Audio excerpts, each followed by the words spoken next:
sábado, muito bom estar aqui de novo com você que está aí em casa e com vocês. Ai, que delícia ver todo mundo aqui, muito bom.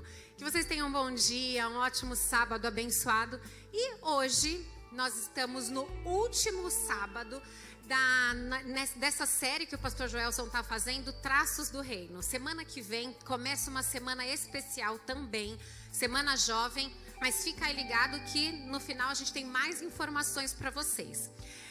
Eu queria dizer que eu estou muito feliz de estar aqui e eu não vou contar uma curiosidade, eu não sei quantos sabem, mas o Salmo 84 tem um verso muito famosinho, assim, bem comum, que a gente escuta muito, que fala que mais vale um dia nos teus átrios, nos átrios do templo, do que 1000 dias em qualquer outro lugar.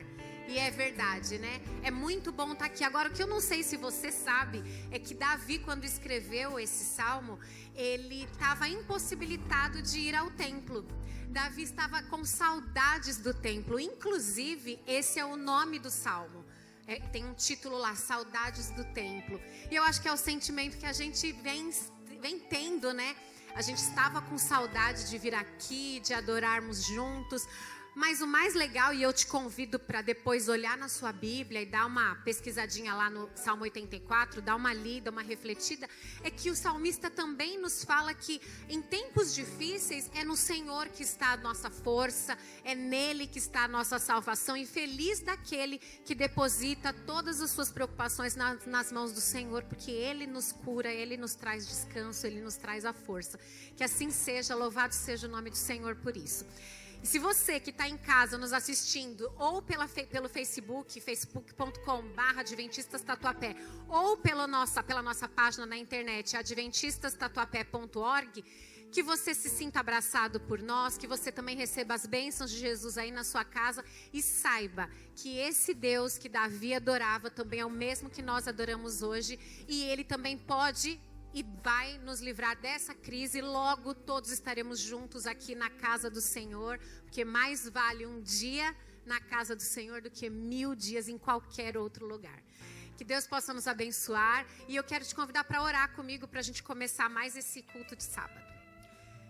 Querido Jesus, Pai que está nos altos céus, nós louvamos o Seu nome porque já temos a oportunidade de abrir as portas deste templo e estarmos aqui, ainda que com poucas pessoas, mas nós te adoramos também porque o Senhor é o Deus que nos protege, nos dá força e nos liberta diante das crises. Esteja, Senhor, abençoando cada família que está nos acompanhando aqui ou em casa. Que o Senhor abençoe a cada família que está passando por essa crise de maneira mais difícil e que o Senhor também possa nos usar, aqueles que estamos com saúde, saudáveis, que nós possamos ser usados para levar a Tua mão ajudadora até as pessoas que mais precisam. Abençoe esse dia de sábado, aceita o nosso culto e a nossa adoração, em nome de Jesus. Amém. Nós somos todos muito felizes pela Sua presença e que juntos nós possamos celebrar ao nome do nosso Senhor Jesus. Amém. E não é? Eu acho que nesse momento, talvez para mim, Mateus 18 tem feito muito sentido. Quando Jesus diz que onde 2 ou 3 estiverem reunidos em meu nome, ali eu estarei no meio deles. Então você que de repente está em casa sozinho, para mim tem feito muito sentido esse verso bíblico. Ontem eu e a Nicole estávamos, quando recebemos a lista das músicas, a gente foi ensaiar. E aí ela disse assim, nossa mamãe, a gente vai cantar uma música que chama Vem Encher Este Lugar, mas acho que a igreja vai estar vazia, né? Você que está em casa, nós que estamos aqui, é bom ter a casa cheia, né? Eu gosto de ter minha casa cheia. É bom vir à igreja e a igreja estar cheia. Mas mais do que a igreja estar cheia de um número, ela precisa estar cheia do Espírito de Deus. Ela precisa estar cheia do amor de Deus. E a gente vai louvar agora, através da música, e que a gente suplique para Deus, você que está em casa, para que Ele encha a sua casa, o seu quarto, a sua sala, o seu trabalho, onde você estiver, mas que aqui, independente da casa, com um número reduzido, um número vazio, dependendo do ponto de vista, né, da gente, mas está vazio quando a gente pensa na nossa normalidade, da nossa vida, Independente disso, que a gente suplique para que Deus encha a nossa vida, onde nós estivermos, aqui na igreja, onde a gente for, para que a gente tenha certeza de que onde Jesus estiver com a gente, Ele vai encher aquele lugar de tudo aquilo que a gente precisa, das bênçãos que a gente precisa, do amor, do Espírito e de tudo aquilo que nos faz ficar perto dEle. Vamos então louvá-lo?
Bom dia, bom sábado.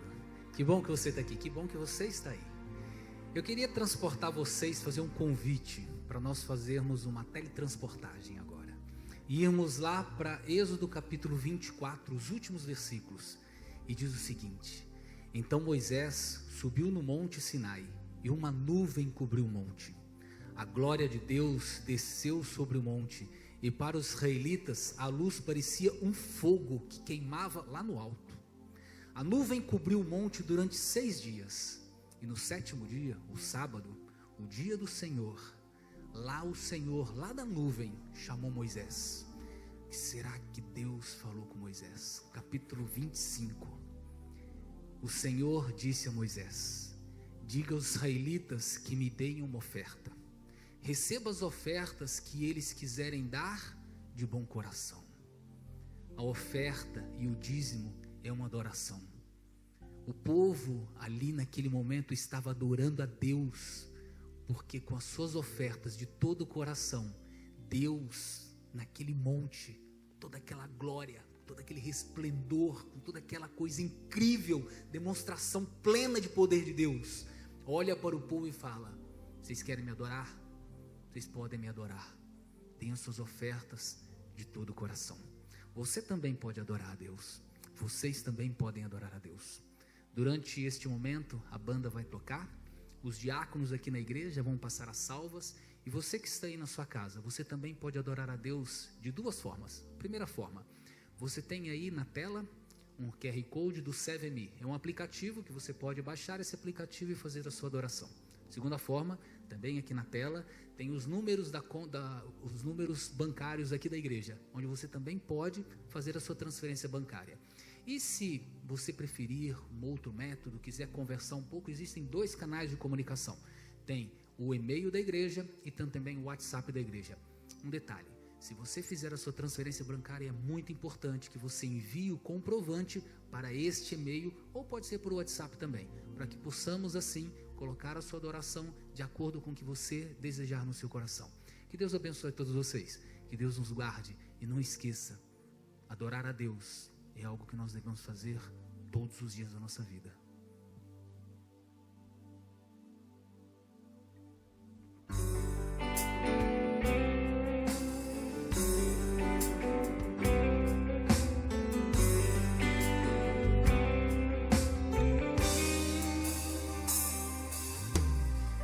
Senhor, minha vida oferecer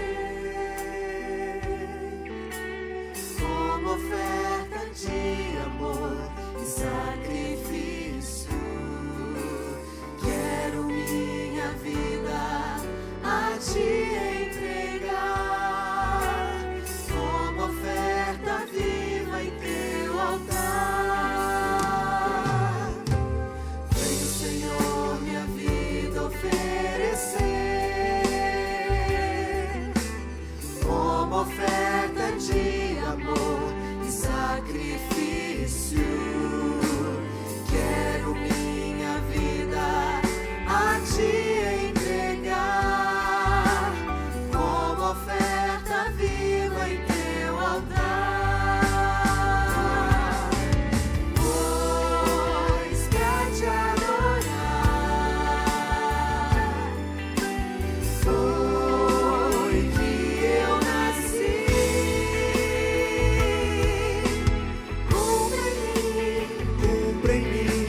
Poderoso Deus, que o Senhor, meu Pai, assim como a sua promessa lá em Malaquias, abra as janelas dos céus, derrame bênçãos sem medidas para o teu povo, Senhor, para aqueles adoradores que entregaram a ti os dízimos e ofertas. Traga, Senhor, essas bênçãos para o teu povo na tua igreja. Derrama, Senhor, para que possamos sentir o nosso coração pegando fogo com o Santo Espírito, e que assim como aconteceu lá no monte, o Senhor também possa nos chamar para bater um papo com o Senhor.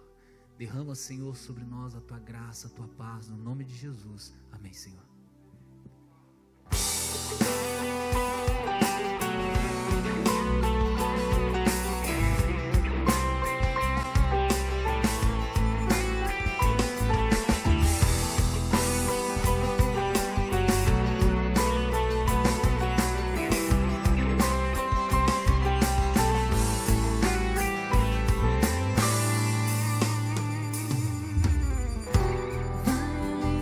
Nuvens e do profundo mar, supera os altos montes, extravagante amor, mais impressionante que o nascer do sol, sua perfeição e graça vejo sobre mim. Amor que é incomparável, amor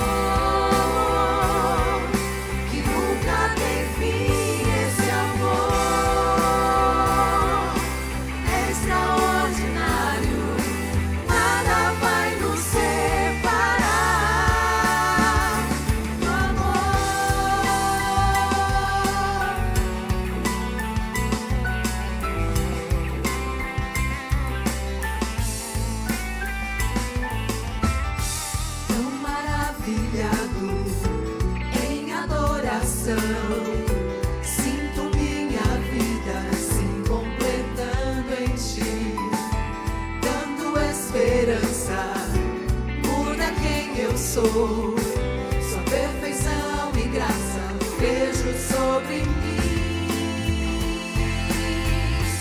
Amor que é incomparável, amor que nunca tem fim, esse amor é extraordinário, nada vai nos separar. Amor que jamais tem fim, bondade que é sem igual, sem limites, amor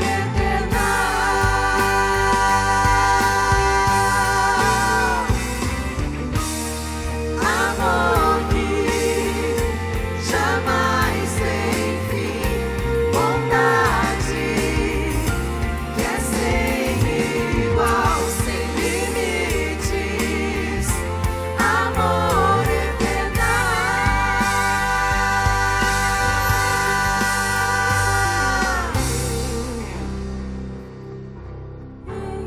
Incomparável, Seu amor, que nunca tem fim, esse amor. seu amor, Nada vai nos separar. Não há quem nos separe. Não há quem nos separe. Não há quem nos separe deste amor. Não há quem nos separe. Não há quem nos separe. Não há quem nos separe deste amor. Não há quem nos separe. Não há quem nos separe. Não há quem nos separe deste amor. Não há quem nos separe. Não há quem nos separe.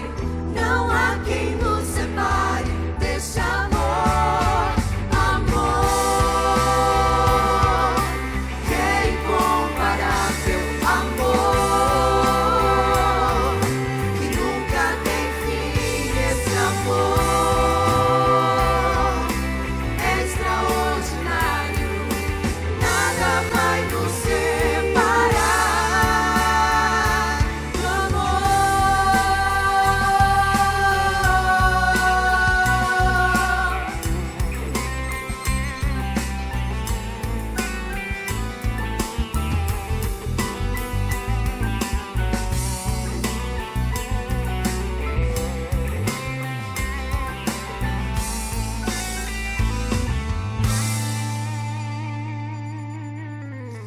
nada que pode separar-nos do nosso amor, porque é nosso, porque Ele nos dá. É muito bom estar com você aqui, Deus te abençoe, que alegria imensa. A nossa igreja é uma igreja privilegiada, por causa de Jesus, mas é privilegiada. E eu fico também muito feliz por ver essa movimentação, inclusive aquela que às vezes a gente fica ali meio obscura, meio atrás da cortina. Obscura não, atrás da cortina, aquilo que acontece na igreja antes do culto começar e depois do culto, ao longo da semana. Isso é algo maravilhoso. Eu tenho gratidão no meu coração por essa igreja, cada ministério. Aqui no culto a gente vê diaconato trabalhando, Ministério da Música, produção, comunicação, recepção, mas é uma igreja muito dinâmica. E é um presente de Deus isso para todos nós. E Ele faz isso através de cada um de nós, né? Aqui em Lucas capítulo 22, a partir do verso 24, há uma discussão que é descrita aqui a respeito de quem é o maior. E Jesus compara com aquele domínio que havia e ainda há entre governos e governados. E ele diz o seguinte aqui no verso 26: vós não sois assim, pelo contrário, o maior entre vós seja como o menor, e aquele que dirige como quem o serve. Pois qual é o maior, quem está à mesa ou quem serve? Porventura não é quem está à mesa, mas no meio de vós eu sou como quem serve. Então, há muitos serviços, há muitas coisas que acontecem, e é nosso privilégio servir, porque quando a gente serve, nós estamos servindo ao lado de Cristo Jesus. Sei que no ministério de cada um de nós, como vimos há pouco na escola sabatina, a gente tem aí as nossas metas, pessoas, nomes que amamos, nomes de pessoas por quem trabalhamos ou gostaria de trabalhar para trazê-las aos pés do Salvador. E com base ou impulsionado por esse texto, eu quero orar a Deus pelo serviço executado pela sua igreja, seja de forma conjunta, organizada, ou de forma mais orgânica. Eu sei que muitos de nós temos aí familiares, temos amigos, temos colegas, alguns destes passando por algumas batalhas duras, mas a gente pode conversar e pegar isso e colocar nas mãos de Deus. Então você que também está assistindo agora, nos acompanhando ao vivo, pelo Facebook, pelo nosso site adventistatuapé.org.br, ou está revendo isso, você pode orar conosco agora também. Se você tem algo no seu coração, tem um nome no seu coração, tem uma ideia, um projeto, quer servir ao lado de Cristo Jesus, eu quero convidar você para nós nos ajoelharmos e colocarmos estas coisas nas mãos de Deus.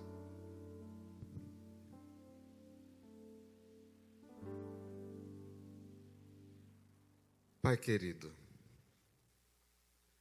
como é maravilhoso podermos nos encontrar, poder cantar do Teu amor, podemos cantar das Tuas maravilhas, podemos falar contigo e também, a partir daqui, ouvir Tua voz. Obrigado porque o Senhor nos concedeu esse privilégio. Nesta missão de salvação de pessoas, poderia ter sido isto conferido a anjos. O Senhor chama a nós para participarmos deste projeto de eternidade. Obrigado, Pai, por isto. Obrigado porque o Senhor nos usa como Teus instrumentos.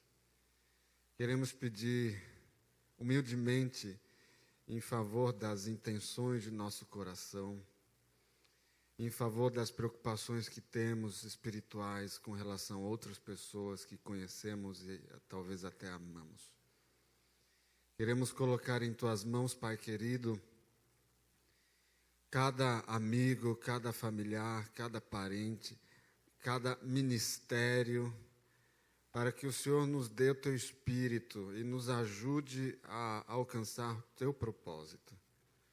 Que nossas metas sejam as tuas metas, nossos sonhos sejam os teus sonhos, e que a nossa glória seja glorificar a ti. Tome a cada um que tem necessidades especiais aqui, e que a obra de nossas mãos, a palavra de nossa boca, o pisar de nossos pés, sejam usados para proclamar o Cristo que em breve vem para nos buscar. Derrame sobre nós teu Espírito. E agora que ao abrirmos tua palavra, queremos que o Senhor nos conduza através do seu vasto ou mais que infinito conhecimento. Para que a tua sabedoria soberana possa ser absorvida e praticada por nós. Oramos por tudo isso em nome de Jesus. Amém.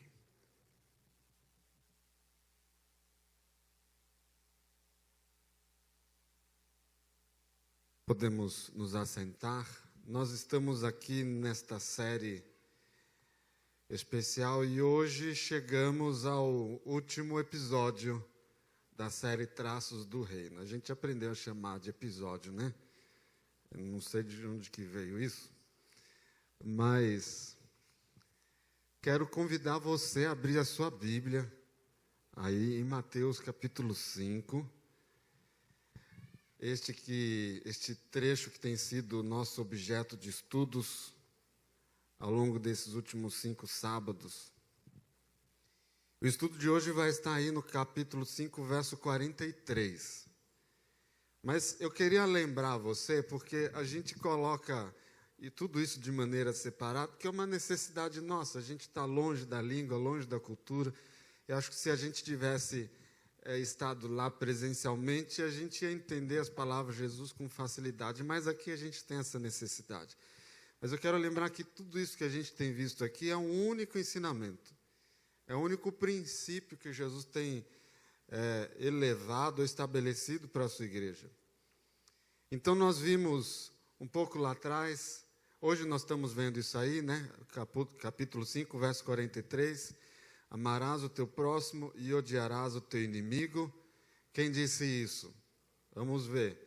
Recapitule comigo aqui algumas ideias. No primeiro episódio dessa série, lá no sermão O Valor da Vida, nós vimos lá, o visto que foi dito aos antigos, não matarás e quem matar estará sujeito a julgamento. Não foi Jesus quem ensinou isso aqui. Lembre-se que Jesus estava refutando o ensino daquela elite religiosa que estava dominando naquela localidade. Depois nós vimos aqui, o vídeo que foi dito, não adulterarás, também foi dito, aquele que repudiar sua mulher, dê-lhe carta de divórcio. Jesus não está ensinando isso, mas lembrei, este ensinamento, nós vimos no sermão O Valor da Intimidade, Jesus está aqui explicando para nós o que é de fato pecado e como isso acontece ou se dá através dos nossos pensamentos. No terceiro episódio, você pode rever toda essa série no YouTube, menos essa aqui, por problemas técnicos, o terceiro episódio. Nós vimos ali, ouvistes o que foi dito aos antigos, não jurarás em falso, mas cumprirás para com o Senhor os teus juramentos. E Jesus vai então colocar isso exatamente dentro das balizas da palavra de Deus. O que é realmente importante nessa situação? Você pode rever tudo isso. Na semana passada, vimos ali, olho por olho, dente por dente. Essa expressão, ela está na Bíblia, ela está fora da Bíblia, mas o que Deus quer dizer com isso? Nós fomos desafiados a confiar na justiça divina e a viver essa mesma justiça, ou viver pela justiça de Cristo. E hoje nós vamos então alcançar aqui esse estudo. Ouviste o que foi dito, amarás o teu próximo e odiarás o teu inimigo. Pensa comigo, o valor do meu próximo, pensa comigo, aonde nas Escrituras está escrito que nós devemos odiar nosso inimigo? No Antigo ou no Novo Testamento? Alguém aí acha que é no Antigo, no Novo? Tem na Bíblia isso? Esse ensino não tem na Bíblia. Portanto, eu quero lembrar uma coisa que a gente disse aqui a cada encontro nosso aos sábados. Quando nós vemos essa expressão, visto que foi dito aos antigos, pode dar a impressão de que, olha, Deus falou por meio de Moisés aos antigos, mas agora Jesus está vindo para trazer uma nova ideia. Se você olhar as palavras de Jesus para introduzir essa sessão desse sermão, você vai ver ele dizendo o seguinte: se a vossa justiça, verso 20 do capítulo 5, não excederem muito a dos escribas e fariseus, jamais entrareis no reino dos céus. Então Jesus começa a dizer, com base nisso, a partir disso, ouviste o que foi dito? Então a ideia de Jesus, repito, o que Jesus veio refutar aqui, não é aquilo que tinha sido dito por meio de Moisés, para a geração que saiu do Egito e trafegou ali pelo deserto. Mas é justamente, Jesus está aqui refutando as teorias ou a filosofia que era ensinada pelos escribas e fariseus, e que eles repetiam na tradição judaica daqueles tempos. Entende? Eu pergunto para você, foi isso que ensinou Moisés? Ou foi isto que ensinou Deus através de Moisés? De forma alguma, mas a gente precisa entender que aquilo que eles pregavam ali, eles procuravam, obviamente, ter vínculo com estas coisas nas Escrituras. Sabe quando alguma pessoa tem uma ideia na cabeça, ela abre a Bíblia e ela quer justificar o pensamento dela com base em versos da Bíblia? Então, é mais ou menos isso que acontecia ali. Só que essa postura tem consequências. E muitas das pessoas olhavam ali para os escribas e fariseus, os admiravam por causa de suas obras, eram pessoas piedosas, mas eles não estavam se tornando filhos de Deus. Aquele caminho não os levava a herdar o reino dos céus. Então, o que disse Moisés? Ou Deus através de Moisés. Levítico capítulo 19, verso 18. Não te vingarás, nem guardarás ira contra os filhos do teu povo, mas amarás o próximo como a ti mesmo. Então, qual a orientação de Deus? Amar o próximo. Aí alguém levantava, mas quem é o meu próximo? Né? A ordem é essa, amar o próximo como a nós mesmos. Mas quem é o meu próximo? Essa pergunta já está errada, porque se eu estou fazendo essa pergunta, é que eu estou querendo guardar um espaço para não amar certas pessoas, entende? Então, quem era o próximo? Aí aqui, de acordo com esse texto, o próximo são os filhos do teu povo, ou seja, quem não fosse israelita aqui estava fora. E outra coisa, se o israelita viesse a se tornar um incrédulo, um pecador, estava fora também, não era meu próximo. Eu não precisava amar aquela pessoa. Esse era o ensinamento. Percebe como, por meio de sutilezas, se desvia de um propósito divino e se alcança uma realidade que está em total oposição àquilo que Deus pretende? Jesus contou uma parábola e o sermão de hoje não é sobre essa parábola. Há muita coisa que a gente pode aprender nela. Mas você, eu acho que já conhece. A parábola do bom samaritano. E ali, alguns dizem que essa história não fosse totalmente fictícia, alguns acreditam que isso pode até ter acontecido de verdade, e Jesus usado alguns elementos ali para construir esta história ilustrativa. Essa história, ela indica que alguém estava numa estrada, as viagens antigamente eram muito, muito perigosas, né? Risco de assalto, não havia estrutura entre os lugares. E aí esse meio de caminho, as estradas eram terra de ninguém, esse meio de caminho aí os ladrões tomavam conta. E aí um judeu estava lá viajando e aí foi atacado por bandidos, roubaram tudo que ele tinha e deixaram ele semi-morto no chão. E aí passa lá o escriba, passa o levita, passa o sacerdote, ninguém dá atenção para aquele sujeito. Cada um tinha um motivo justo para poder passar direto, motivo justo aqui, entre aspas, obviamente.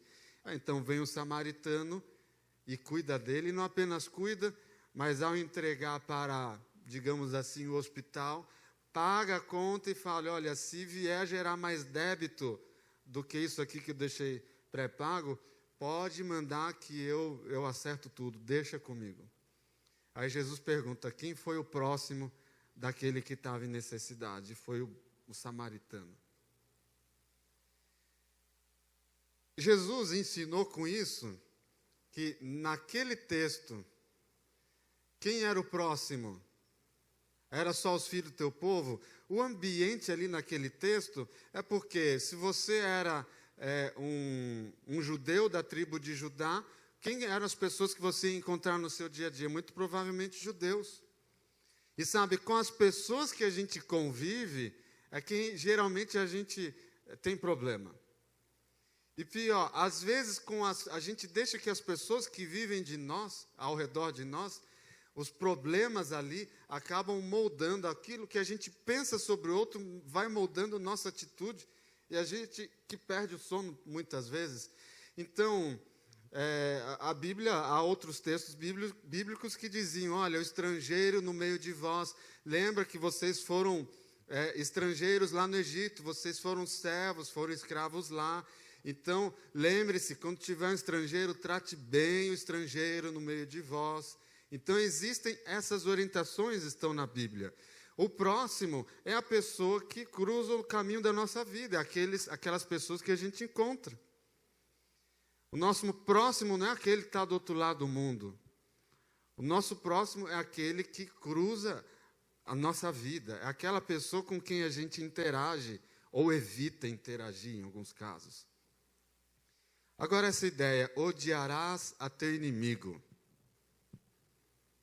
Está na Bíblia? Claro que não. Mas alguém faz um questionamento. Os fariseus falaram, não, está na Bíblia. Se ajeita na cadeira que eu vou mostrar um negócio aqui que vai abalar a sua vida agora. Você que está assistindo aí de casa, no trabalho, no hospital, em qualquer lugar. Olha lá, eu vou ler. Você já leu o Salmo 140?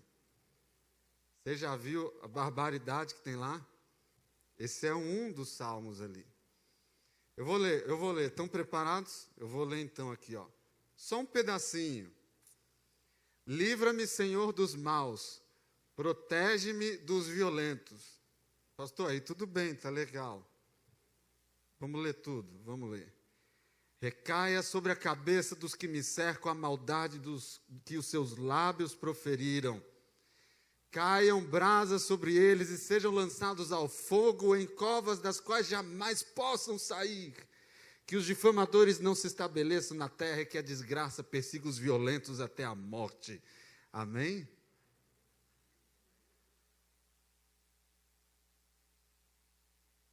Veja, esse texto, ele está falando não está falando a respeito de uma ira que eu tenho que ter com relação ao meu semelhante. Esse texto, ele não tem uma aplicação pessoal. Outros textos como esse na Bíblia não tem uma aplicação pessoal, ele tem um aspecto judicativo, ele tem um aspecto judicial. Quando está falando aqui, não é uma pessoa rogando praga para o outro, olha, me ofendeu o Senhor, manda aquele miserável para o fogo do inferno. Não é isso. Aqui esse texto ele tem que ver com os ataques com relação à igreja. E ele indica, e outros desse tipo indicam, olha, se você está em Cristo, se você é a igreja de Deus e o diabo está atacando a igreja em você ou através de você, se o diabo ataca a igreja, está atacando a Deus. E Deus, ele se levanta para proteger os seus filhos. É isso. Pastor, há no Antigo Testamento algumas ideias ali sobre, olha, israelitas, você entrar na terra prometida, vocês não vão fazer aliança com os povos da terra, vão destruir, não poupa ninguém. É verdade que a gente não tem espaço para entrar em todas essas questões que são referidas aqui através desse ensinamento de hoje. Mas eu quero te lembrar algo que nós falamos na semana passada. Deus, o Deus Todo-Poderoso, o Deus Criador do céu e da terra, Ele também é juiz.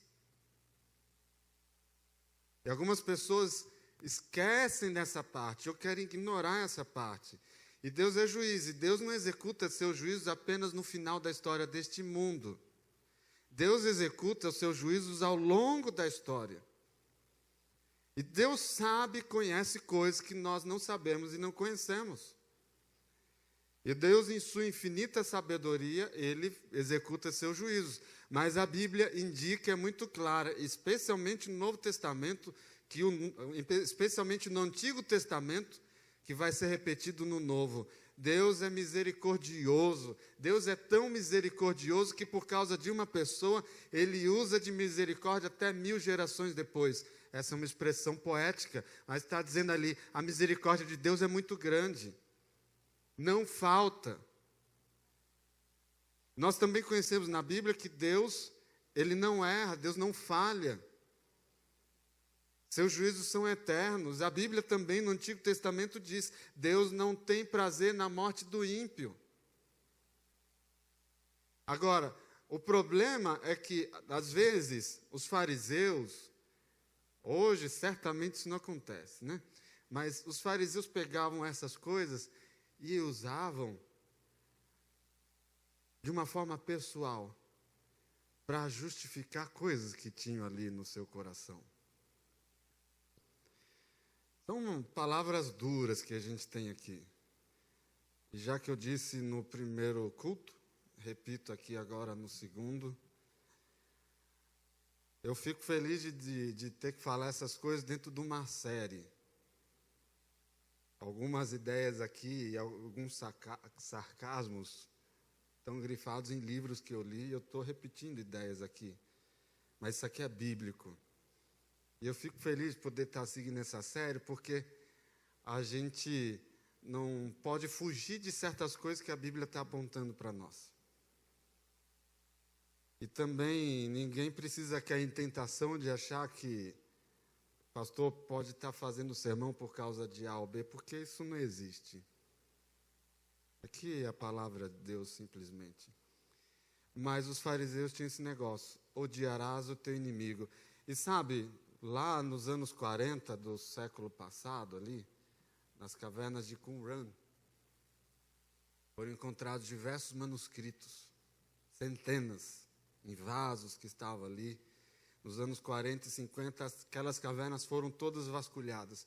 E acharam porções inteiras de livros, como Gênesis, como Isaías, vários livros do Antigo Testamento ali intactos. Isso ajudou até a comprovar a crítica textual que vinha ali, né, o trabalho de resgatar os textos para nós hoje, e a dúvida que se tinha se os textos eram verídicos, se eram corretos, tudo isso foi dissipado ali. Mas ali também tinham coisas do dia a dia daquelas pessoas. E algumas coisas, inclusive alguns livros ou coletâneas de ensinamentos que eram ensinados ali nos dias de Jesus e antes e depois também. Como, por exemplo, odiarás o teu inimigo. Isso era dito, inclusive, com uma conotação espiritual. Olha, se você amar o seu próximo, você fez só metade do seu trabalho diante de Deus. É seu dever, diante de Deus, odiar o seu inimigo. Sabe, eles confundiam o ódio de Deus contra o pecado e desviavam isso para o pecador e faziam uma confusão danada. Acompanhe comigo o raciocínio. Quando Jesus, lá em Mateus 23, você pode ler isso aí, aquela série de ais, Jesus não está chateado porque trabalhou 3 anos e meio, agora ia morrer, e os fariseus que estavam ali, escribas, foram uma pedra no sapato de Jesus. Agora ele perdeu a paciência, ele fala, ai de vós, escribas e fariseus, hipócritas, como nesse aqui, porque limpais o exterior do copo e do prato, mas por dentro estão cheios de de rapina e de intemperança. Sabe, Jesus, como está falando aqui, ele não está, sabe, cheio de ira, chateado com aquelas pessoas e botando o sentimento ruim para fora. Não, não. Jesus está fazendo o último apelo. porque não quer que ninguém se perca. Jesus está preocupado com os fariseus e sabe, a preocupação foi tão genuína, quando Jesus morreu, citou muitos fariseus, sacerdotes, escribas, vieram a seguir a fé, aceitaram a Cristo como seu Salvador. Entende? Quando a gente vê no Antigo Testamento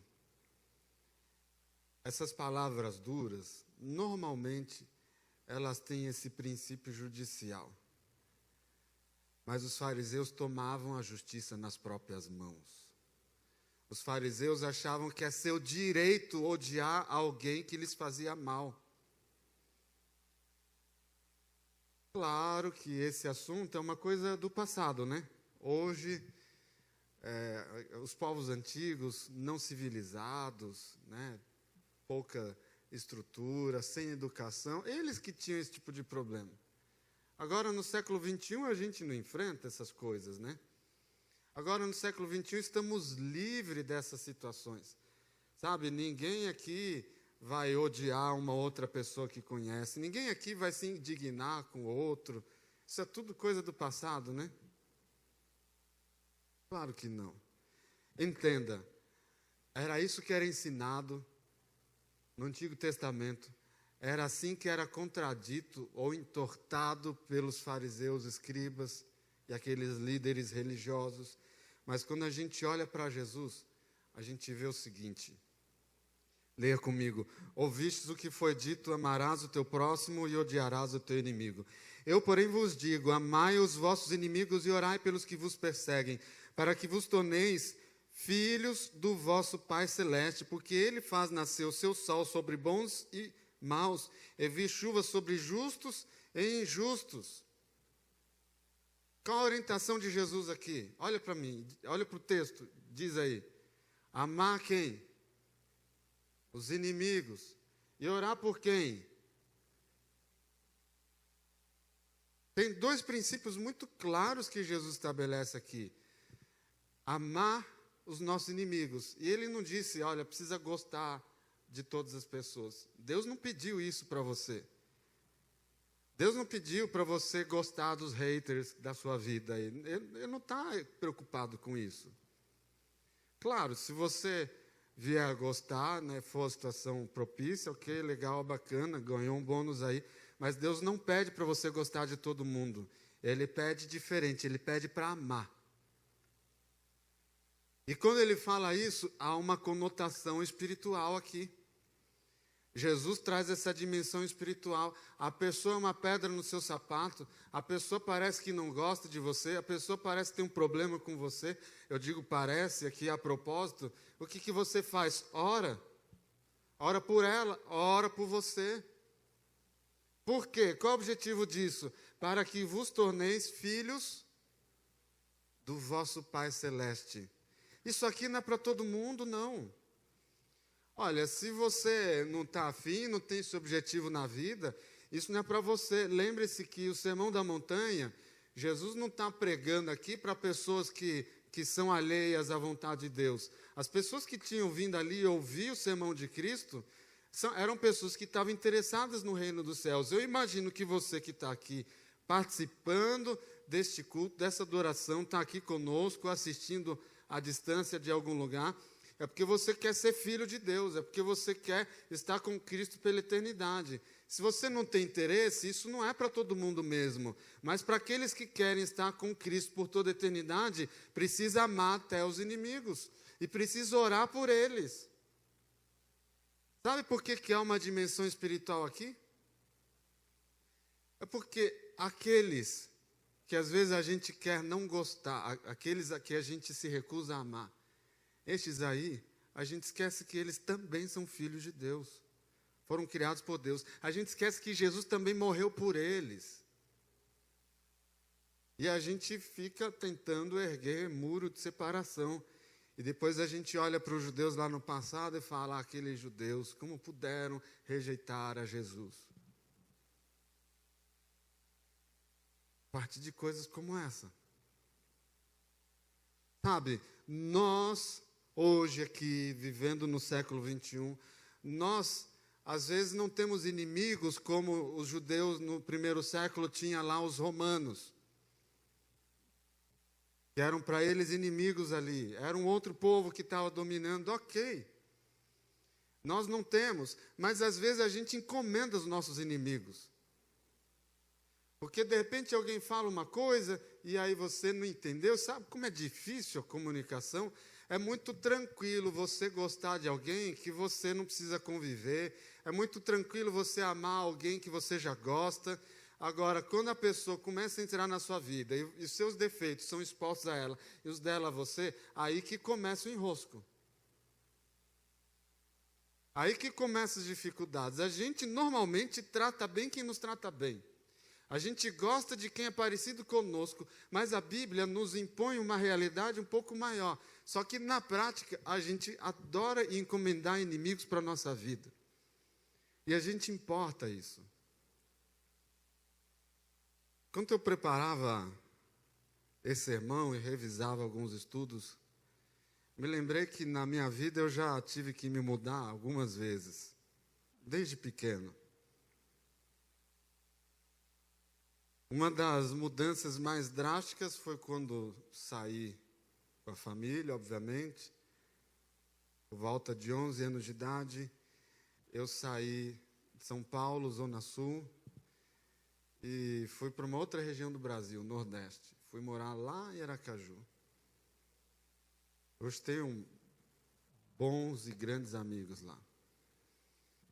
Mas quando a gente chegou, olha, fala o mesmo idioma, a gente às vezes não conseguia conversar assim, sabe? Não entendia. Eu lembro as primeiras semanas, pegava e falava alguma coisa, aí outro o quê? Aí ele falava alguma coisa, e você o quê? Aí o quê para cá, o quê para lá? Oi, como? Repete. Aí daqui a pouco todo mundo sorri assim, finge que entendeu e tal, sai de fininho, vamos para outra coisa. Às vezes era difícil a comunicação. Sabe, quantas vezes você falou uma coisa, fez algo que não foi bem entendido, bem interpretado, e não era da sua vontade, não era a sua intenção, você tinha um outro objetivo. Quantas vezes você quis abraçar, oferecer um carinho, oferecer um apoio, e a pessoa não compreendeu isso de forma adequada? Aí a gente fica chateada. Agora eu inverto a questão. Quantas vezes a gente é apressado em emitir julgamento sobre o outro? Quantas vezes a gente é apressado a pegar uma conclusão em fazer um comentário nocivo, envenenador no ambiente? Quantas vezes a gente age impulsionado por Satanás em vez de pelo Espírito de Cristo? Isso não se dá só nas grandes batalhas. Jesus está falando para coisas que são nosso dia a dia, você entende? Jesus não está falando só para o pessoal do passado. Jesus não está falando para gente sem cultura, gente sem civilização, gente sem educação. Jesus está falando para mim e para você que quer ser filho, herdeiro da promessa. Jesus está dizendo, olha, vamos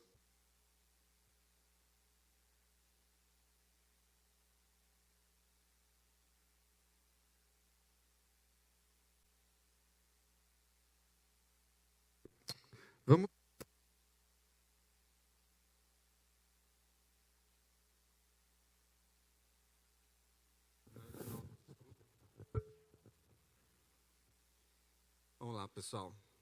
Vamos aprender a olhar para o outro como Deus olha para todos nós.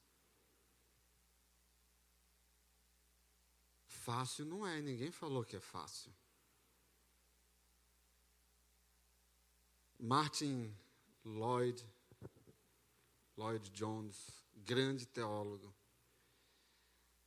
ele escreveu, isso está no livro Estudo sobre o Sermão da Montanha, ele escreveu: a única força que pode capacitar um homem a não revidar, a voltar a outra face, a caminhar a segunda milha, a dar tanto sua capa quanto sua túnica, quando esta última estava lhe sendo arrancada à força, e a ajudar outras pessoas que estejam padecendo necessidade, sim, a força vital necessária para tanto é que este homem tenha morrido para si mesmo, tenha morrido para seus próprios interesses, tenha morrido para as preocupações consigo mesmo.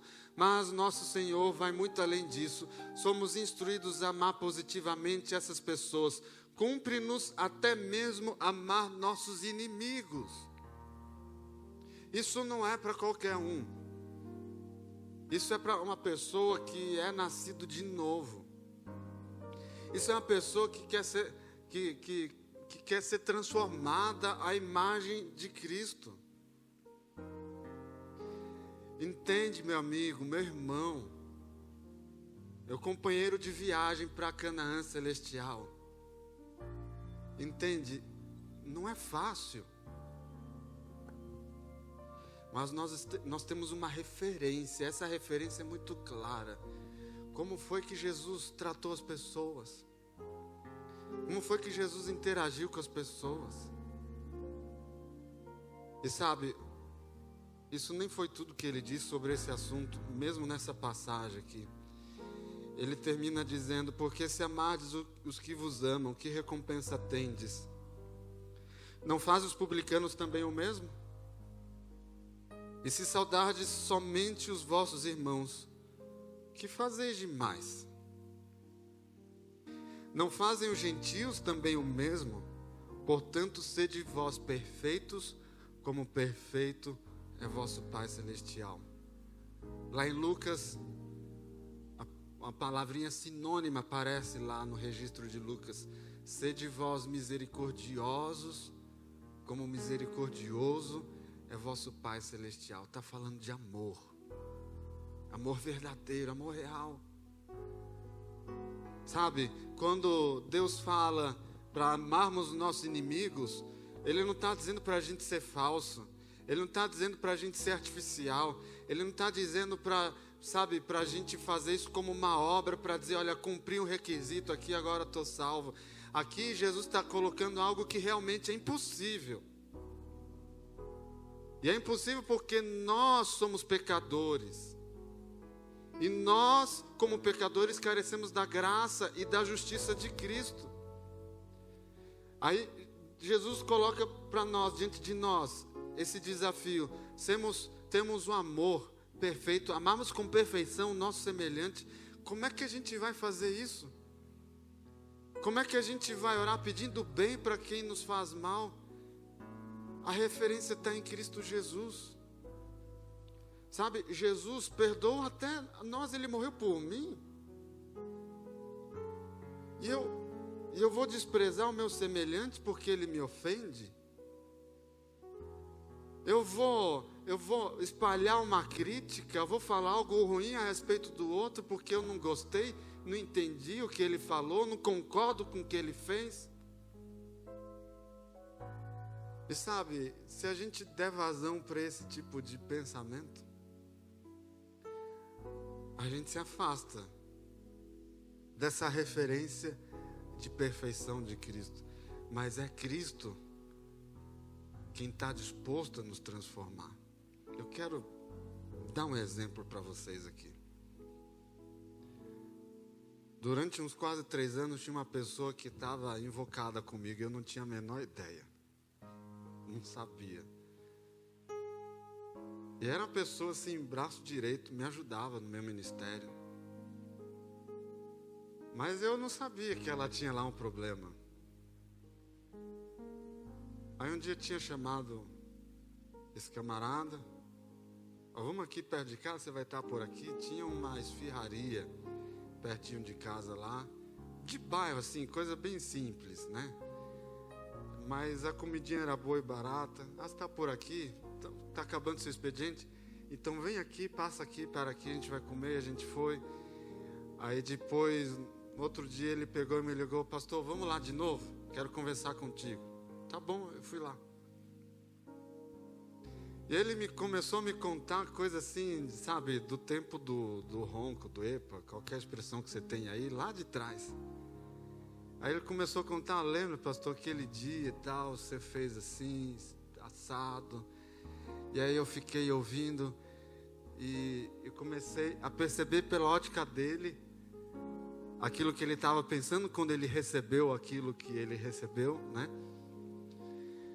E aí eu já fui cortar ele. Nossa, não percebi isso, desculpe e tal. E ele não me deixava falar. Não, pastor, peraí. E aí ele foi falando. E eu tentando interromper ele para pedir perdão. E aí ele me segurando. Aí chegou no final ali. Aí eu disse, pastor, isso tudo já passou, mas eu queria te pedir perdão porque eu sei que não era isso. Mas eu absorvi dessa forma e fiquei chateado com você. E você nem sabia. Mas eu vim aqui hoje para te pedir perdão por ter pensado errado a respeito de você. E olha, quando ele terminou de falar, estou resumindo em 5 minutos, a gente ficou 2 horas lá, né? Talvez até mais. Quando ele terminou de falar, eu fiquei pensando, que grande discípulo de Jesus. Que, sabe, hombridade. Entendeu o que Jesus estava falando aqui. Sabe, a nossa referência é Jesus. Jesus, ele foi humilhado, ele apanhou, ele foi, sabe, sofreu morte de cruz, mas a caminho do Calvário, ele diz, Senhor, perdoa-lhe aqueles ali, ó, porque eles não sabem o que fazem. E Jesus dá a sua vida em favor de todos. E depois a gente se dá o direito, sabe, de carregar um ódio no nosso coração, de alimentar, de dar, sabe, oportunidade e vazão a sentimentos venenosos. E a gente deixa isso escapar da nossa boca muitas vezes e envenena todo o ambiente, porque a gente não entende o que é o Evangelho. Mas se você quer entender o Evangelho, você precisa olhar para Cristo, ver como Ele tratava as pessoas, ver como Ele tratou você sem você merecer. E aí o resultado disso, essa obra, esse processo, eu extraio para resumir com as palavras do livro Caminho a Cristo. Ellen White escreveu assim: com amor indizível nos tem Deus amado, e nosso amor se desperta para com Ele ao compreendermos algo da extensão e largura e profundidade e altura desse amor que sobrepuja todo entendimento, pela revelação da atrativa beleza de Cristo, pelo conhecimento de seu amor a nós expresso enquanto éramos ainda pecadores. O coração obstinado abranda-se e é subjugado, e o pecador transforma-se e torna-se um filho do céu.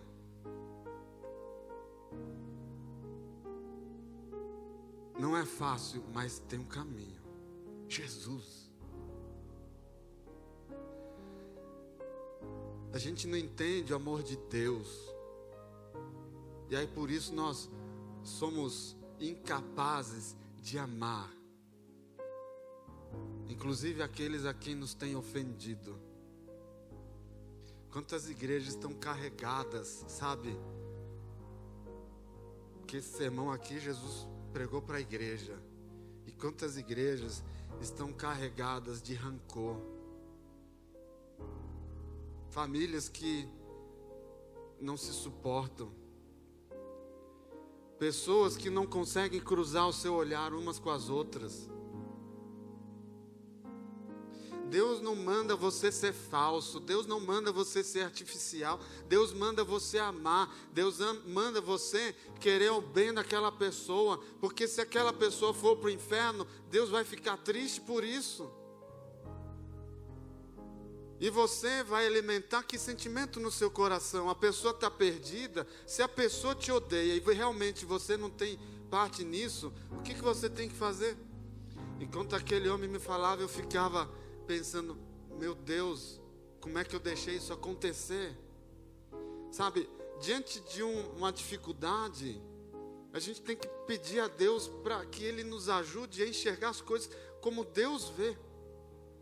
A olhar para o meu semelhante como Deus vê.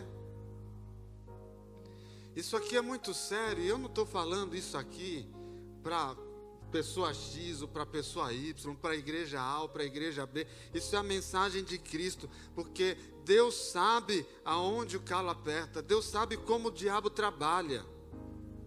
E aqui está a orientação para nós, para que nós não nos percamos. É muito fácil, eu repito, tratar bem quem nos trata bem, abraçar quem pensa igual a gente. O difícil é ser cristão. E eu te pergunto, como está seu cristianismo? Tem alguém na sua vida com a qual você tem problema e talvez ela nem entenda? Se tem alguém, Jesus nos manda amar. E o poder para amar está na pessoa de Cristo Jesus, que nos resgata da lama do pecado. E a nossa dificuldade em amar é porque nós somos pecadores, mas em Cristo nós somos amados, e por Cristo nós podemos amar como Jesus nos amou. É simples assim, difícil é praticar, mas em Jesus nós temos o poder, e é por isso que Paulo escreveu: posso todas as coisas naquele que me fortalece. Gostei é outra história. E sabe, quando a gente fala isso, não significa que você vai amar e a pessoa vai te amar de volta. Às vezes isso não vai acontecer. Não significa que você vai fazer o bem e a pessoa vai fazer o bem, mas não importa, porque esse não é assunto seu.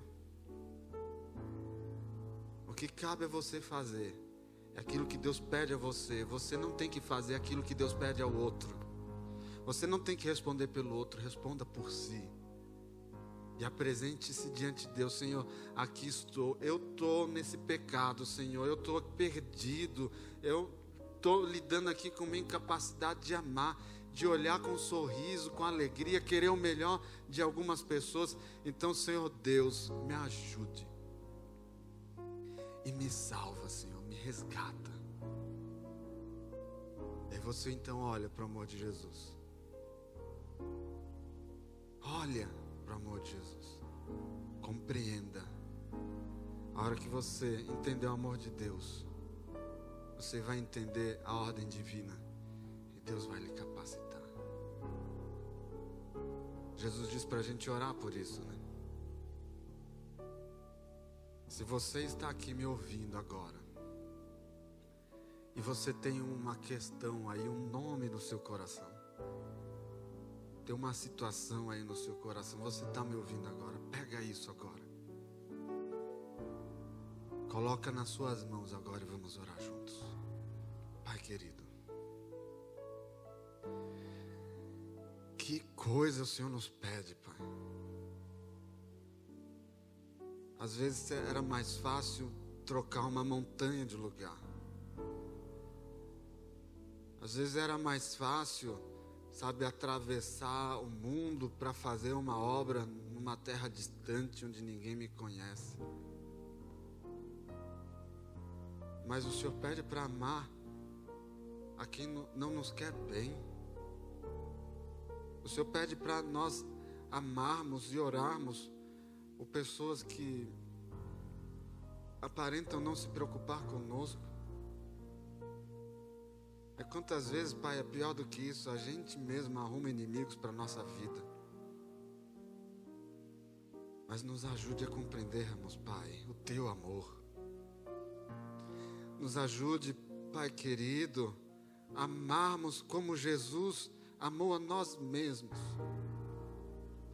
Que essa graça nos transforme de verdade, Pai. Porque se gostamos só de quem gosta de nós, tratamos bem só quem nos trata bem, qualquer um pode fazer isso. Mas o Senhor nos chamou para sermos Teus filhos, cristãos de verdade.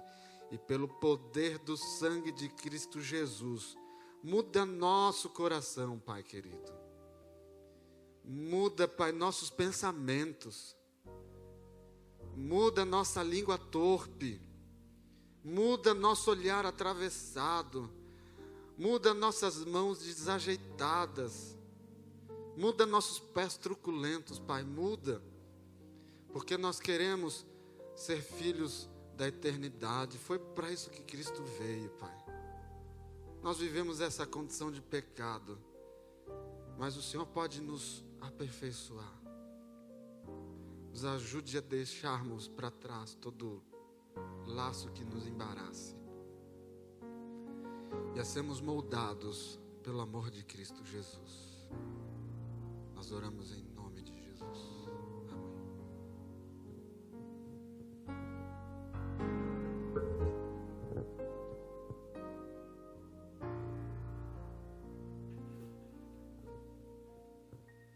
Foi bom, né?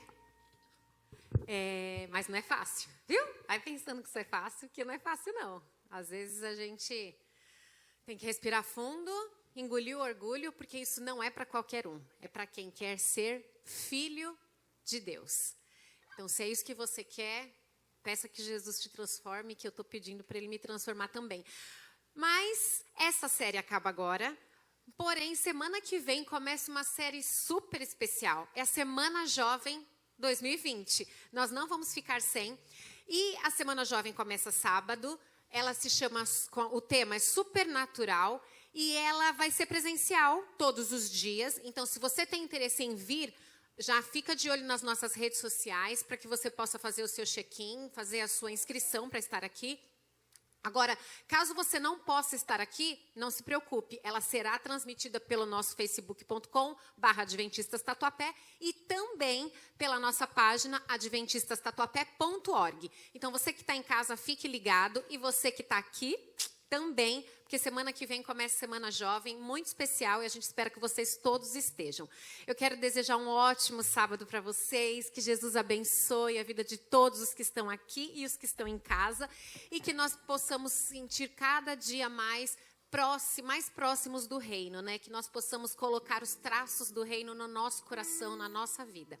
Eu quero pedir que vocês tomem cuidado, continuem se cuidando, porque logo, logo tudo isso passa. Um beijo para todos que estão em casa, para que estão aqui também. Bom sábado e até semana que vem.